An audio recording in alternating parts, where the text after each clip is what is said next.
오늘 본문 말씀은 베드로 사도가 참수형을 앞두고 감옥에 갇혔는데 그 전날 천사의 도움으로 극적으로 구출되고 나서 베드로가 어디로 갔겠는가?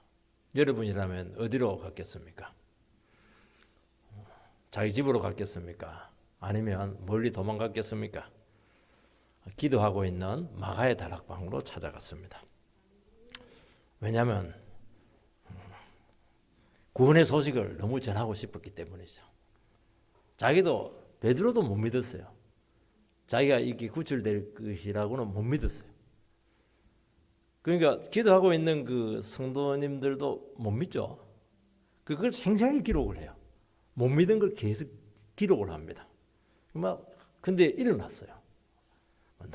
너무 기뻐가지고 새벽에 그냥 바로 그냥 찾아갔습니다. 그러니까 하나님은 막 못 믿을 응답을 이렇게 하신다는 거예요. 우리는 믿을 응답을 기대하거든요. 하나님 그렇지가 않아요. 너무 큰 응답을 줬는데 못 믿어요. 우린 그래서 반신반의하죠.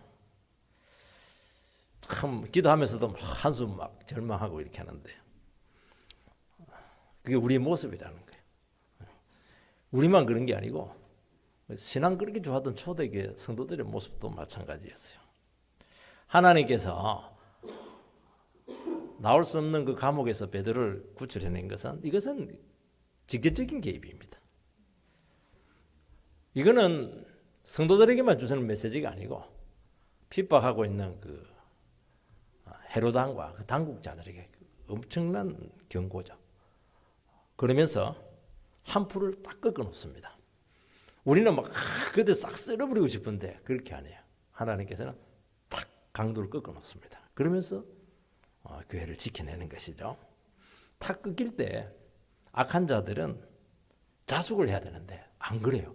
거기서 막 더 그냥 교만을 부리다가 브레이크가 고장이 나서 그냥 스스로 멸망길로 갑니다. 참 예수 믿는 사람들은 그 꺾기를 잘합니다. 꺾는 거 아닙니다. 꺾기를 잘해요. 하나님 개밤 탁 꺾이는 겁니다. 그러면 사는 거예요. 교만한 자는 그 꺾기가 안 돼. 탁 꺾여야 되는데 안 꺾이는 겁니다. 그래서 망하는 겁니다. 첫 번째는 기도하면은 주님께서 우리 느낌과 아무 상관없이 일하십니다. 13절 14절 베드로가 대문을 두드린데 로데라 하는 여자아이가 영접하러 나왔다가 베드로의 음성인 줄 알고 기뻐하여 문을 미처 열지 못하고 달려들어가 말하되 베드로가 대문 밖에 섰더라니. 베드로가 감옥에서 풀려나간 후에 곧바로 기도하고 있는 그 마가의 다락방으로 교회죠. 달려가서 막 새벽에 막 문을 두드립니다. 나 베드로 왔다, 베드로 왔다. 막 얼마나 기뻤겠어요. 근데 누가 그 영접하러 나왔냐니까 그게 뭐 그 담임 목사님도 아니고 사찰 집사님도 아니고 로데라고 하는 그 여자아이가 영접하러 나왔어요. 바로 듣습니다. 베드로라는 것을 들어요. 그럼 문을 열어줘야 되는데 너무 기뻐가지고 문을 안 열어준 게 문제가 됐어요. 그래서 막 들어가가지고 베드로가 왔다고. 기도하고 있는 성도들은 너 미쳤냐? 이 새벽에 막 핀잔 주면 아니라고 막 되게 이제 확신이 들되면 미쳤나 이러면 막 또 막 기죽고 이럴 텐데 안 그래 막 더 기가 살아가지고 틀림없다고 그렇게 하니까 베드로는 죽고 천사가 사망 소식 전하러 왔구나 그렇게까지 이야기를 하는 겁니다. 여기 많은 기도자들이 있었는데 실명은 딱 로데라고 하는 여자아이밖에 나오지 않아요. 이 한 여성의 행위가 굉장히 믿음의 요소가 있었다는 것입니다. 새벽에 문을 막 두드립니다.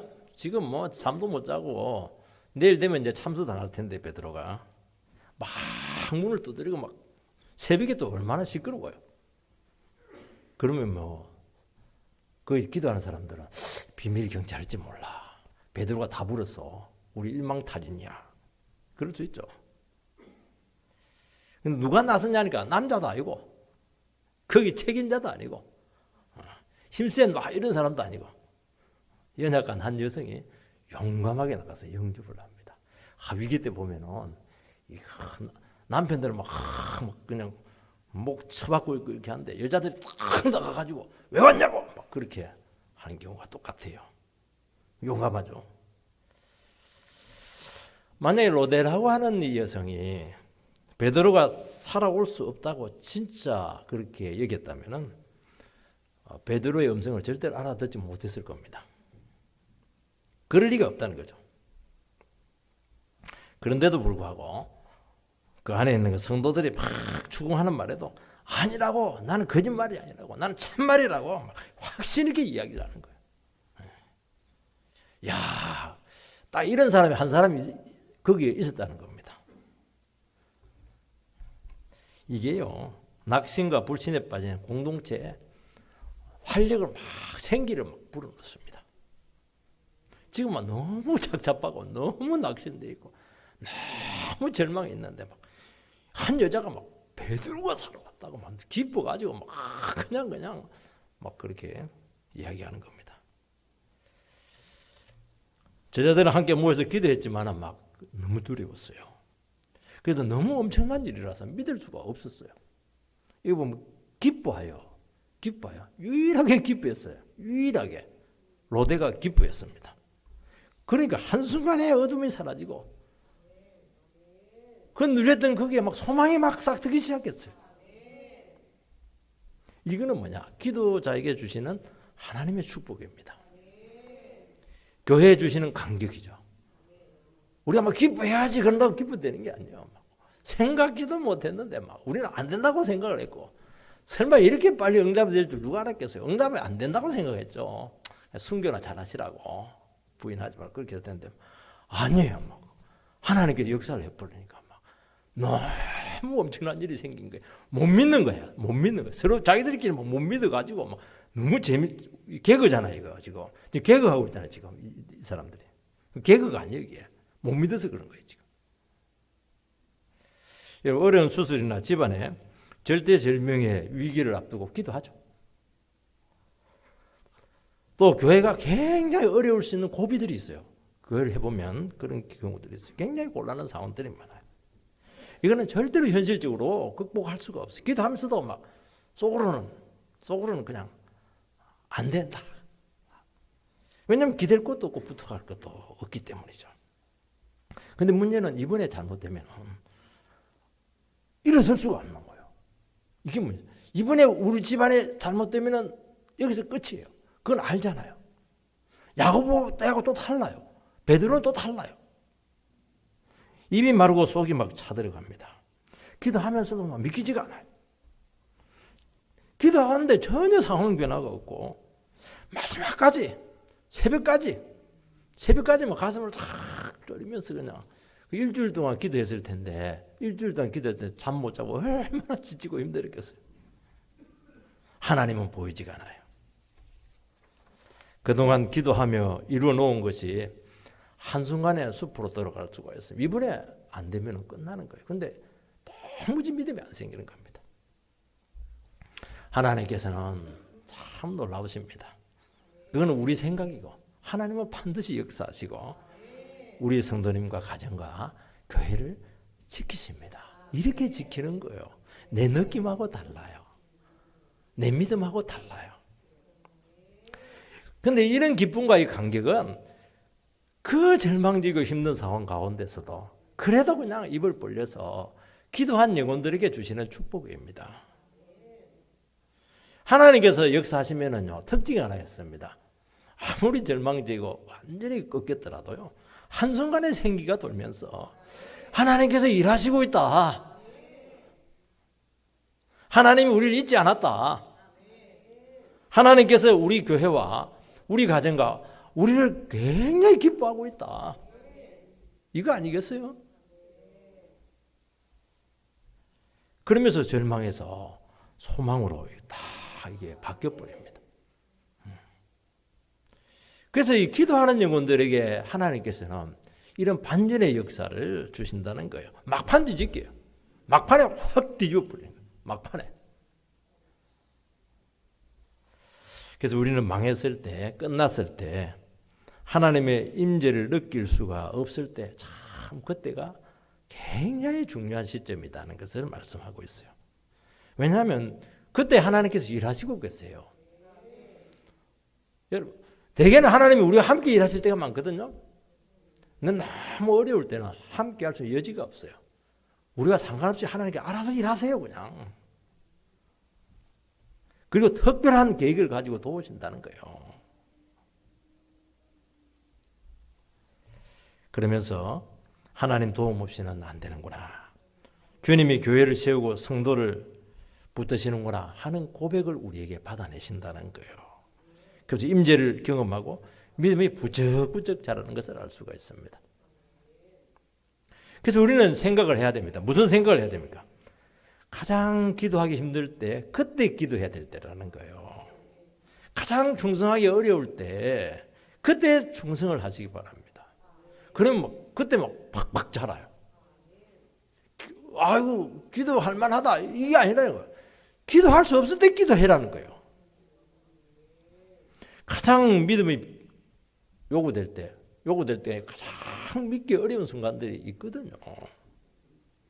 그때 이제 믿어야 된다는 거예요. 그런 믿음이 팍 자라는 겁니다. 왜냐하면 이때는 하나님이 멀리 계세요. 하나님이 보이지가 않는 겁니다. 내 혼자 그냥 있는 것 같아요. 내 혼자. 그런데 이때가 진짜가 필요하다는 겁니다. 이때 진짜 기도가 필요하고 진짜 충성이 필요하고 진짜 사랑이 필요하다는 거예요. 가장 사랑하기 어려울 때 그때 사랑이 필요하다는 게 역설적으로 얘기하면. 구약에 보면 이런 경우 많습니다. 사람들은 뭐 너 망했다. 너 이제 끝났다. 사람들이 이제 언제 끝나는가? 뭐 시계를 바라보면서 뭐 촉각을 곤두세우면서 이제 뭐 하루 저녁만 자면 너는 끝나는 거야. 너 인생 끝나는 거야. 내가 믿는 하나님은 어디 계시냐? 막 조롱하고 그래서 심지어 막 눈물이 그냥 음식이 될 정도로 괴로웠다. 그렇게 하잖아요. 그때가 하나님을 찾을 때입니다. 왜냐하면 우리 느낌하고 아무 상관없어요. 하나님이 지금 벌써 일하고 계세요. 이미 이제 응답이 와 있는 거예요. 야, 우리 이거 못 믿으면요. 못 견딥니다. 못 견딥니다. 이 힘으로 우리가 믿음 생활을 하는 겁니다. 내가 다 예측을 하고, 내가 막 다 이해를 하고 말이죠. 내가 막 기도할 마음 다 아니에요. 정말 이럴 때 해야 돼. 이럴 때 믿음이 필요하다는 거예요. 낙심하지 말고.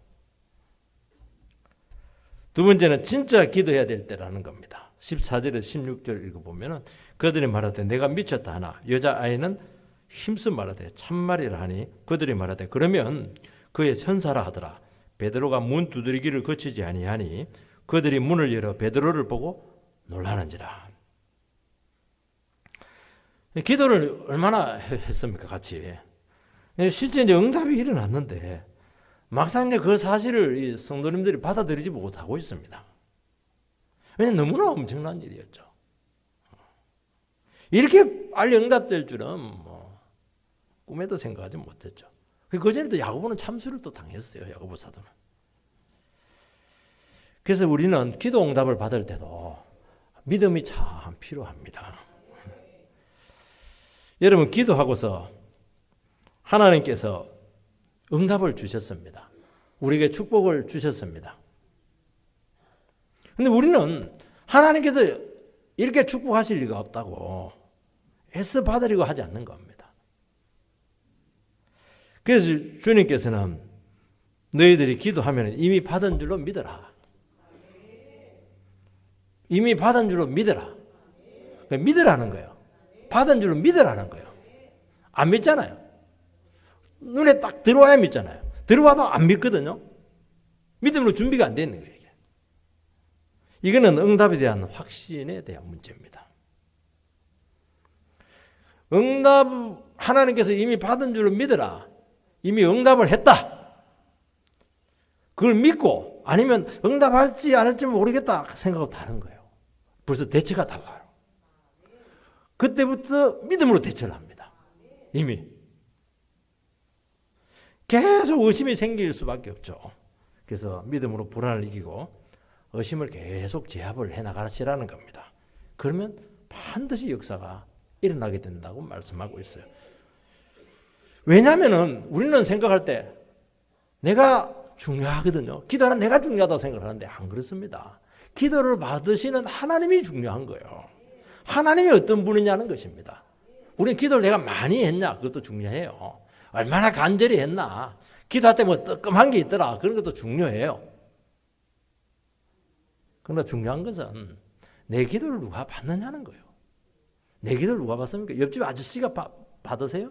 아니잖아요. 천지를 만드신 하나님이시거든요. 그래서 하나님께서 기도를 들으셨다는 걸 그 자체가 응답이라는 거예요. 우리 손에 딱 쥐야 응답이거든요. 아니에요. 하나님께 들으셨다는 것 자체가 응답이에요. 벌써. 들으면 이제 어떻게 되는 겁니까? 들으면 이제 들은 자가 책임이 있는 거죠. 그 다음은 하나님의 몫입니다. 자녀가 와가지고 아버지한테 아버지 하면서 막 욕을 해요. 그럼 아버지가 그거 다 듣죠. 들었다는 것 자체가 응답이에요. 애는 당장 내놓으라고. 내놓을 수 없죠. 그 다음은 방법은 아버지가 결정을 내리는 겁니다. 적극 들어줄 수도 있고, 이거는 좀 지켜보면서 보류해야 될 때도 있고, 이건 싹수를 아예 잘라야 될 때가 있거든요. 이건 안 되니까. 그거는 이제 아버지 몫이죠. 아버지 몫. 그때 우리는 늘 기억해야 될 게 뭡니까? 자녀는 아버지가 항상 옳다는 것을 그걸 믿어야 되는 거예요. 우리는 안 그렇거든요. 내가 원하는 방법이나 때와 결과가 되어야 한다고 생각을 하니까 이게 아버지를 계속 앞서는 겁니다. 하나님을 앞서는 거예요. 여러분 기억을 하시기 바랍니다. 하나님께서 내 기도를 들었다는 것 자체가 응답이라는 것을 꼭 믿으시기 바랍니다. 듣고 가만히 설 수가 있어요. 그거 응답 아닙니까? 그건 아버지가 지금 생각을 하기 시작하는 거예요, 지금. 제자들은 베드로를 살려달라고 기도했을 것이죠. 그리고 기도해도 막 믿음이 안 생기니까 또 기도를 바꿉니다. 비록 죽을지라도 끝까지 믿음을 지키고 순교할 수 있는 믿음을 달라고. 그래 아마 그 기도 반면에 얘기했죠. 왜냐니까 뭐 자꾸 시간이 가는데도 응답이 없으니까. 왜냐하면 또 베드로는 그 전에 예수님을 3번이나 부인한 전력이 있거든요. 저 전력이 있다고. 이번에도 부인할 것 같다고. 그냥 부인하지 말게 해달라고 막 그 기도도 했을 거 아니겠어요. 우리 막 임종 앞둔 분들 지금 살려달라고 이렇게 하는데 막 또 안 될 것 같으면 막 천국 갈 수 있는 믿음 달라고 막 그렇게 기도가 바뀔 수도 있는 거예요. 천사를 보내어서 구출할 것은 꿈에도 생각하지 못했다는 겁니다. 그러니까 우리는 기도를 할 때 자기 믿음 수준에서 기도를 하는 거예요. 자녀들이 우리에게 나와서 이야기할 때 자기 수준에서 이야기하는 거예요. 틀린 것도 있고 맞는 것도 있고 그래요. 그럼 새겨 듣는 거예요, 아버지는. 새겨 듣는 거예요. 그렇지만 새겨 듣지만은 그 자녀의 상황에서 최선의 것을 주신다는 거예요. 생각지도 못한 방법으로 일하신다는 겁니다. 여러분, 우리는 입을 벌려서 기도해야 됩니다. 내 수준에서 기도하면 돼요. 어린애가 어떻게 어른 수준에서 기도할 수가 있겠어요. 그러나 어떤 기도든지 유효합니다. 왜냐하면 아버지가 들으셨거든요. 문제는 뭐냐? 기도를 안 해요. 걱정만 계속 하는 겁니다. 그러니까 아무 일도 안 일어나는 거예요. 일어나도 나와 상관이 없는 거예요. 왜냐하면 기도 안 했으니까.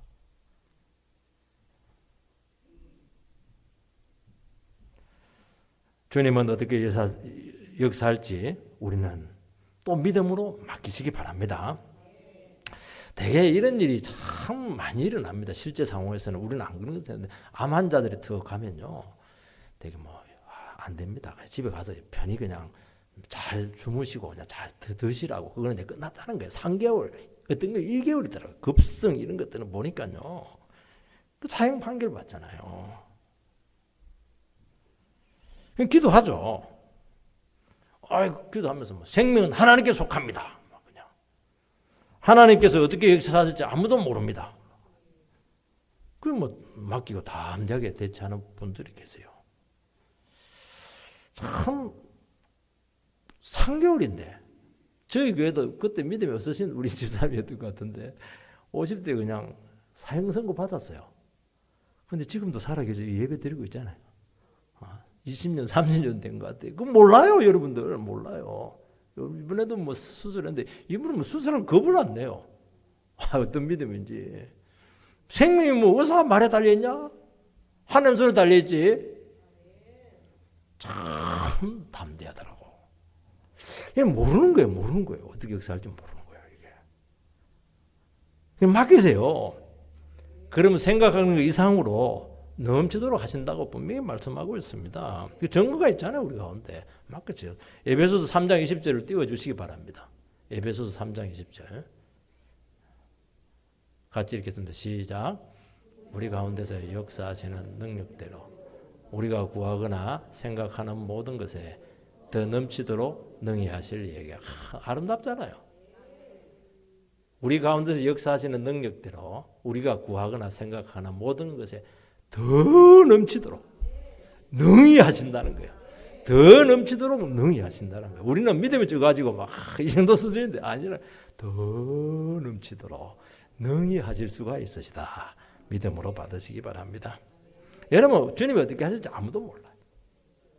왜냐하면 기도 받으시는 분이 하나님이시거든요. 우리만 내가 얼마나 간절해야 되는가, 내가 얼마나 뜨거워야 되는가. 그것보다 훨씬 더 중요한 게 하나님께 초점을 맞춰야 돼요. 느끼면 상관없이 하세요. 낙심하지 말고 하세요. 포기하지 않고 상황에 흔들리지 않고 계속 나가시기 바랍니다. 주님이 한번 일하시면 되잖아요. 나한테는 어려워도 하나님은 어렵지 않거든요. 뭐 감기나 암이나 똑같아요, 하나님은. 그분께 맡기면 가장 좋은 길로 인도하시죠.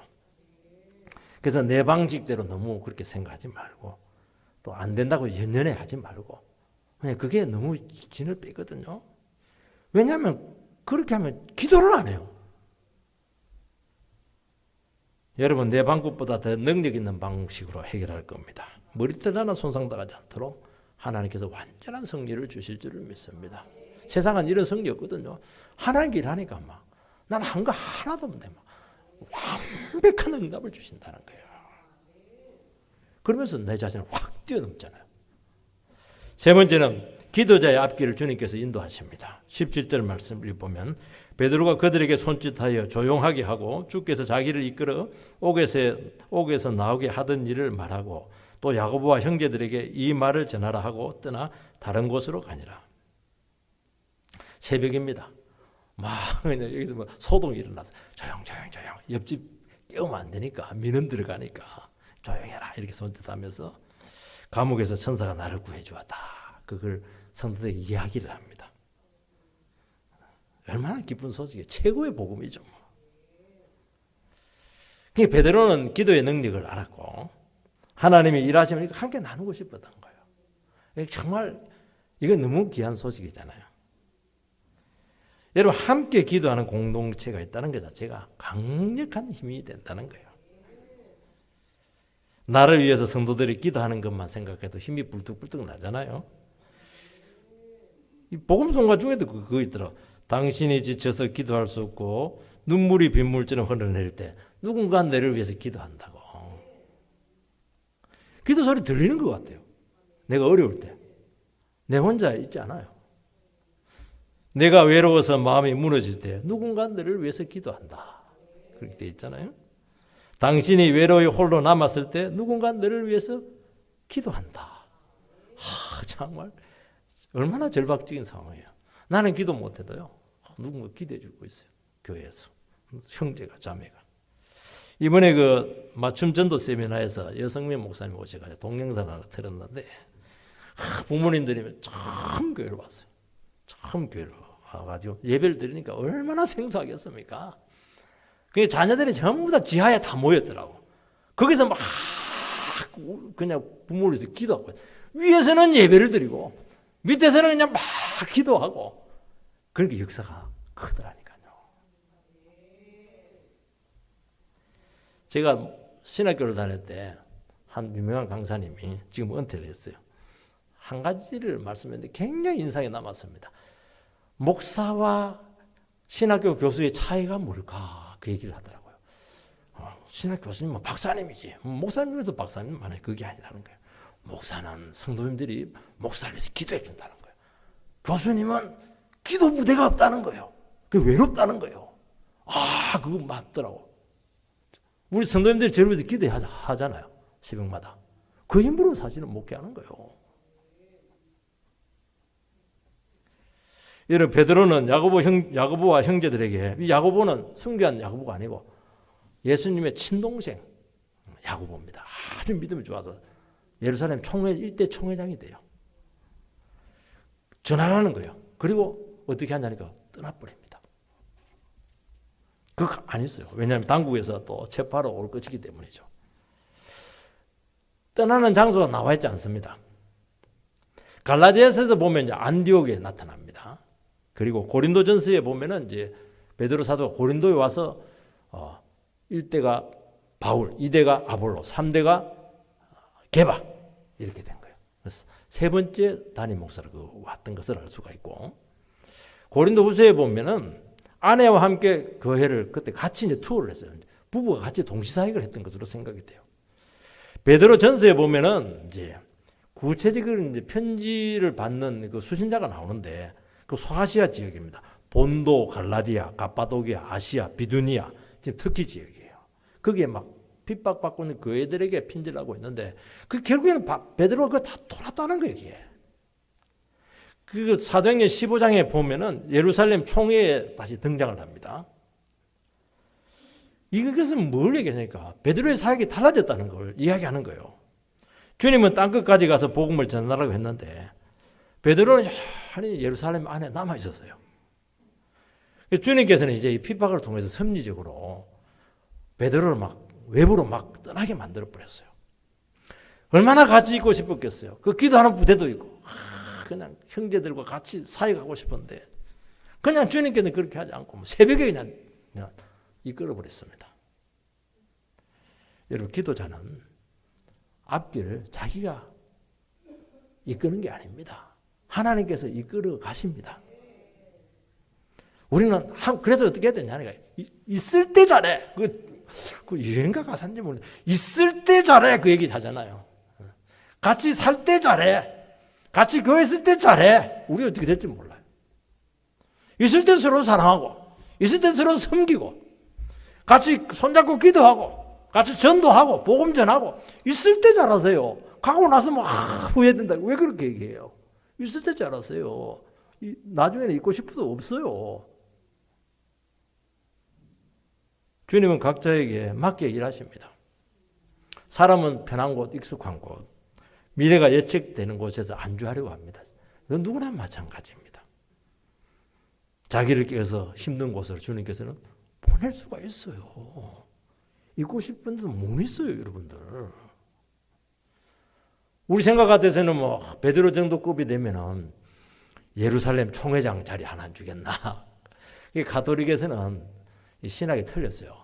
제1대 교황이라고 하는데 이거는 신학적으로 맞지 않죠. 주님 그렇게 총회장 자리, 교황 자리 이런 거 안 줍니다. 어디로? 저 소아시아, 저 고린도 저기 가서 막 거기서 쇠 빠지게 일하라는 게 지금.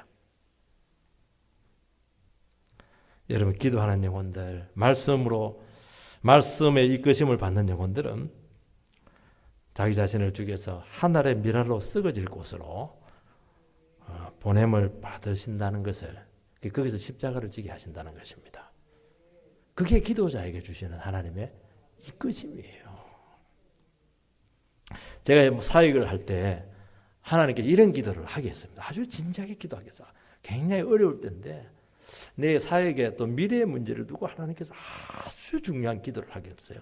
그래서 무슨 기도를 결국 했냐니까, 하나님, 저는 내가 원하는 곳을 안 가겠습니다. 주님이 있으라는 곳에 있겠습니다. 그 주님이 시키는 대로 다 하겠습니다. 기도하면 안 되는데 그 기도를 한 거예요. 그거 잊어버려야 되는데 그 기도를 잊어버리질 않아요, 계속. 저도 좋은 곳 좋죠. 내가 간절히 원하는 곳 정말 좋죠. 그럴 때를 얼마나 원하겠어요. 그런데 있더라도 끝까지 나는 그 자리를 주장하지 않았고 또 제의하지도 않았어요. 왜냐, 하나님께서 어떻게 이끄시는가 하는 것을 저는 끝까지 신뢰를 했습니다. 지금 자리가 있고 싶어도 주님 가게 하면 가야 돼요. 어디 그 자리에 있어? 가! 이러면 가야 돼요. 가고 싶어도 있어! 이러면 있어야 되는 거예요. 그 종이지. 이것이 되어야 주님이 보내시는 어떤 곳에서도 하늘의 미랄로 자기를 쓰거지게 할 수가 있는 거예요. 그래야 열매가 있어요. 우리는 안 썼거든요. 도드라져가지고 자기가 막 설치고 이렇게 하는데 열매 하나도 없어요. 그거. 자기가 주님 보낸 곳에 가서 막 죽이 되든 밥이든 푹 된장처럼 썩어야 이게 맛이 나지. 맛이 없어요. 맛만 나는 거예요. 맛이 나야 되는데 맛이 없어 성도들이. 요한복음 21장 18절을 한번 띄워주시기 바랍니다. 요한복음 21장 18절. 같이 읽습니다. 시작.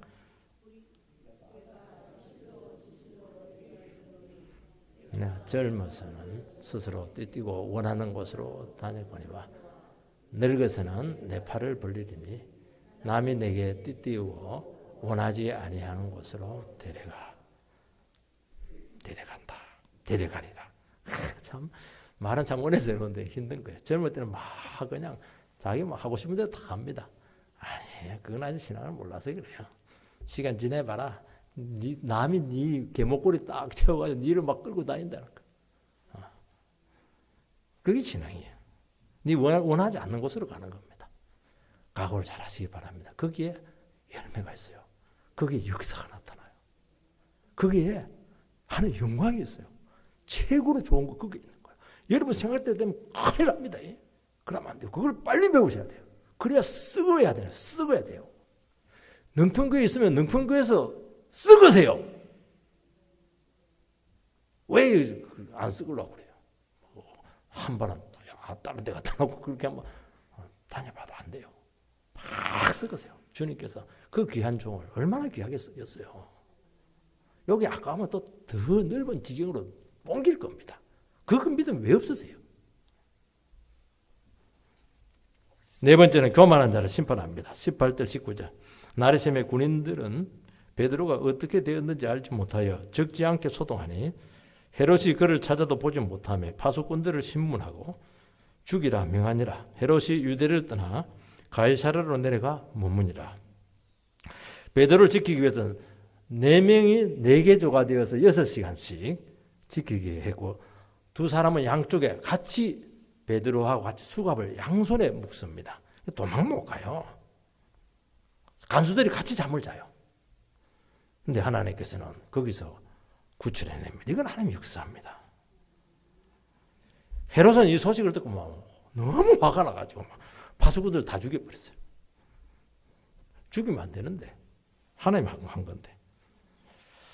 하나님은 절대로 악한 자의 뜻대로 하게 하지 않습니다. 하나님 개입하셔서 헤롯에게 절대로 결정적인 승리를 안기잖아요. 그래서 하나님께서는 헤롯의 힘을 쫙 빼놓습니다.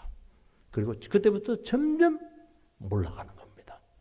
하나님은 이렇게 일하세요. 우리는 거기 바로 목을 쳐버리면 되는데 그렇게 안 합니다. 그 목 치는 거는 좀 쌓여야 돼요. 쌓여야 돼요. 너무 딱 수준을 넘었을 때 그렇게 하는 것이지 한두가 그렇게 하지 기회를 많이 주세요.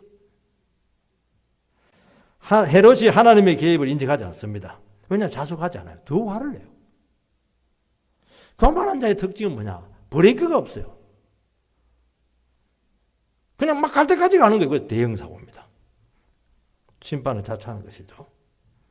하나님의 개입을 알아차려야 되는 겁니다. 그러면 딱 멈추거든요. 멈칫하면서. 정말 위험해요, 지금 선을 지금 막 넘고 있어요. 사람들은 지금 굉장히 두려워하면서 보고 있어요. 저 언제쯤 넘어질까, 지금. 본인은 모르는 거예요. 그러다 망하는 거예요. 딱 그 케이스가 헤롯이라는 거예요, 지금. 헤롯이 가이사랴로 내려갔는데 행정 수도는 가이사랴입니다. 그때 로마 황제 글라디오가 전쟁에서 승리한 것을 기념하는 축제가 열리게 됩니다. 헤롯 왕은 이 무역 문제로 두로와 시돈 사람들에 대해서 화를 내고 있었어요. 두로와 시돈은 굉장히 돈은 많고 상업이 발전한데 땅이 없어요. 농사를 못 지어요. 그래서 그 농사를 이스라엘부터 공급을 이제 받고 있는데 이번에는 돈을 갖다 줘도 안 파는 거예요. 그러니까 개신죄에 딱 걸린 거예요, 지금. 여러분, 거칠고 잔인한 리더와 협상하는 거 굉장히 힘들죠. 사람을 비굴하게 만들려고 하는 사람과 뭔가 해보려고 하는 건 불가능한 거예요. 지금 헤롯이 그런 게 있어요. 얼마나 교만한지. 이게 갑질이잖아요, 지금. 갑질하는 사람에게 무슨 협상이 필요해요? 비굴해가지고 거짓처럼 이렇게 해야 겨우 조금 주고 이렇게 해요. 이용할 때 이용 다 해먹고. 하나님도 용사잖아요. 어쩔 수 없어서 먹고는 살아야 되니까 헤롯 왕과 좋은 관계에 있는 그 척건 블라스도인가 블라스도 이 사람을 회유해가지고 겨우 왕하고 이제 다리를 놓습니다. 헤롯이 이제 축제 기간에 은으로 된 옷을 입어요. 은으로 입으니까 햇빛이 비치니까 막 번쩍번쩍하는 거예요.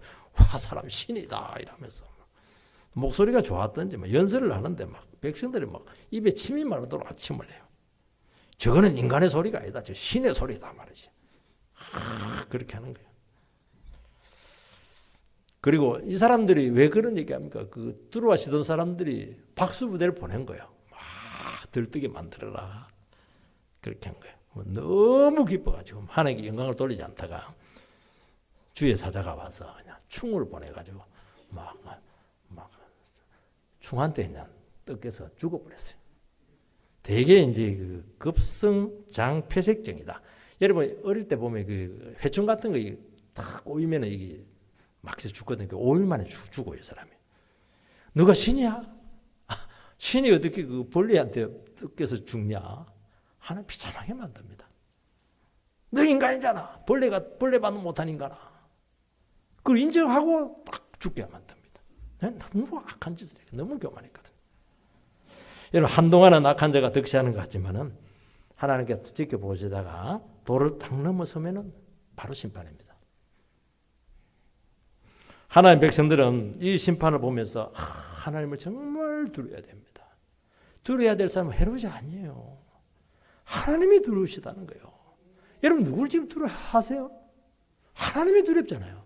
하나님 때문에 그만하지 못하고 하나님 때문에 말하지 못하고 하나님 때문에 우리가 마음대로 움직이지 못하잖아요. 하나님이 두렵잖아요. 교만은 어떻게 하든지 다루셔야 됩니다. 우리는 이걸 소홀하게 얘기합니다. 왜냐하면 교만하다고 해서 이게 뭐 감옥 가는 것도 아니고 교만하다고 해서 뭐 도덕적으로 문제가 되는 것도 아니에요. 그래서 심각하게 안 여기는 겁니다. 이게 우울해질 가지고 막 낮추고 무시하고 그렇게 하는 거예요. 하나님에 대한 범죄예요. 그거는 하나님의 영광을 가로채는 겁니다. 하나님의 자리를 차지하는 반역행위로 보시는 거예요. 그래서 교만한 패망의 선봉이라는 말이 맞아요. 여러분 교만하지만 않고 겸손하기만 하면은 또 죄만 안 지으면 얻지 못할 축복이 없는 이게 안 되는 거예요. 이게. 특징은 교만한 자들의 특징은 뭐냐? 회개를 안 해. 꺾이지를 않아. 겸손한 자들 이게 잘 되거든요. 겸손은 인간은 본성이면 교만한 거니까 탁탁 제지가 되는 거예요. 이게요. 하나님 앞에 복 받는 길입니다. 자기는 뭐 괜찮다는 거예요. 괜찮다는 거예요. 뭐가 괜찮아요? 자기는 잘못한 게 없다는 거예요. 그건 자기가 잘못한 게 없죠. 뭐. 하나님 길을 딱 보면 정말 위험하거든요. 그래서 어떻게 하든지 말씀 앞에서 자기 자신을 바라보면서 하나님 절대로 내가 그냥 목 쳐들지 않도록 해달라고 고개 쳐들지 않게 해달라고 어떻게 하든지 무릎 꿇게 해달라고 그렇게 해서 복이란 복은 다 받으시기를 주 이름으로 축원드립니다.